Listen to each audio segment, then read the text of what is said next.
I believe that homosexuality is unnatural activity, unnatural and immoral. That kind of conduct should be discouraged in a good society, in a healthy society, and it used to be discouraged. And I do think that the idea that men can marry men and women marry women in the USA is a sign of a civilization in its final throes. I mean, we saw things like this at the end of the Weimar Republic. You wrote, the majority of immigrants and illegals come from third world countries and do not bring the academic or professional skills of European Americans, that'd be white Americans.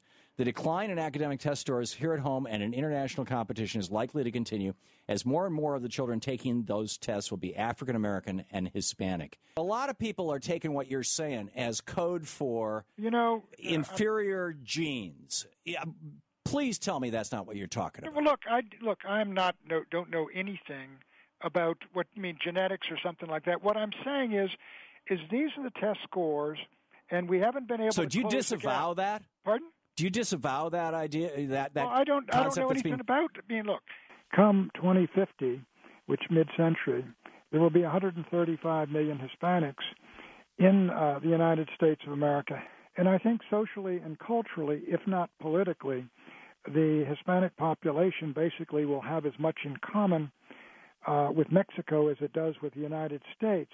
You've recently received criticism for appearing on the Political Cesspool radio program, which describes its ideology as pro-white and has been criticized by the Anti-Defamation League as being anti-Semitic and white supremacist.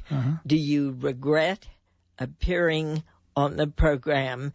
Now, I remember that show. I think it was Saturday night. And I listened on that because I'd heard things about it. And I listened carefully to see, and the individual is very interested in the race issue. But it was done, I thought, it was not done, and I wouldn't be on a program if somebody started calling racial or ethnic names, or I rather might be on it, but I would say that's the last time we're going on that one. You've been a long-time defender of John Demjanjuk, the Nazi concentration camp guard. Yes. Now that the Germans have convicted him, have you given up your defense of him?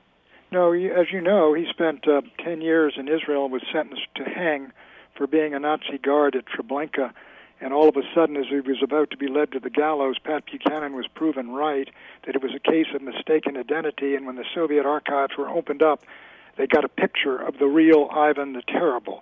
It's the best journalism I've ever done. Well, congratulations on